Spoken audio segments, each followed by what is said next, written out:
before we begin this important ceremony, and there's no ceremony that can be much more important than this, let me provide a brief update on Operation Epic Fury. Today, the United States military continues to carry out large-scale combat operations in Iran to eliminate the grave threats posed to America by this terrible terrorist regime. Following our obliteration of Iran's nuclear program in Operation Midnight Hammer a short while ago, we warned Iran not to make any attempt to rebuild at a different location because they were unable to use the ones that we so powerfully blew up. But they ignored those warnings and refused to cease their pursuit of nuclear weapons. In addition, the regime's conventional ballistic missile program was growing rapidly and dramatically, and this posed a very clear, colossal threat to America and our forces stationed overseas. The regime already had missiles capable of hitting Europe and our bases, both local and overseas, and would soon have had missiles capable of reaching our beautiful America. The purpose of this fast-growing missile program was to shield their nuclear weapon development and make it extraordinarily difficult for anyone to stop them from making these highly forbidden by us nuclear weapons. We were the ones that were complaining. We were the ones that wanted it stopped. But everybody was behind us. They just didn't have the courage to say so. An Iranian regime armed with long-range missiles and nuclear weapons would be an intolerable threat to the Middle East, but also to the American people. Our country itself would be under threat, and it was very nearly under threat. I was very proud to have knocked out the Iran nuclear deal by President Barack Hussein Obama. That was a horrible, horrible, dangerous document. They would have had nuclear weapons 3 years ago, and they would have used them. But I'll not let that happen. For almost 47 years, this regime has been attacking the United States and killing Americans. Every time you see someone with missing arms and legs or a face that's been absolutely shattered violently, it was almost certainly caused by an Iran roadside bomb. They were put there by General Soleimani, who was the father of the roadside bomb. Very proudly, he thought, but I terminated him in my first term.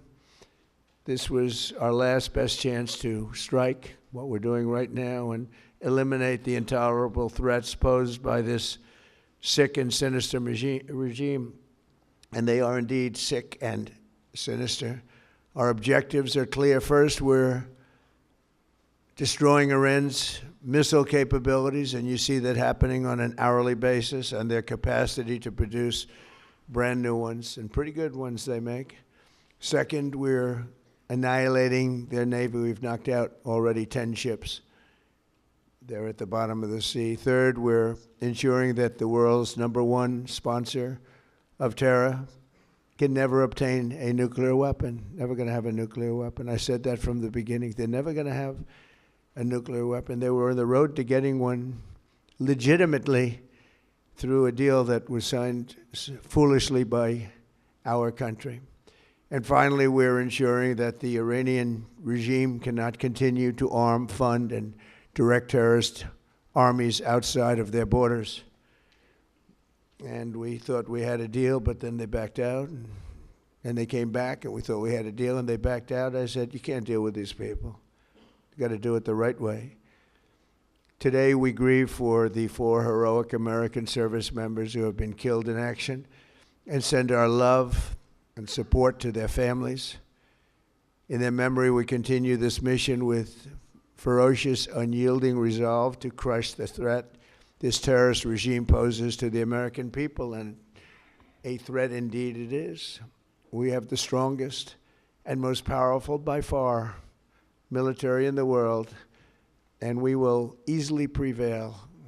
We're already substantially ahead of our time projections, but whatever the time is, it's okay. Whatever it takes, we will always and we have right from the beginning. We projected 4 to 5 weeks, but we have capability to go far longer than that. We'll do it. Whatever somebody said today, they said, "Oh well, the president wants to do it really quickly. After that, he'll get bored." I don't get bored.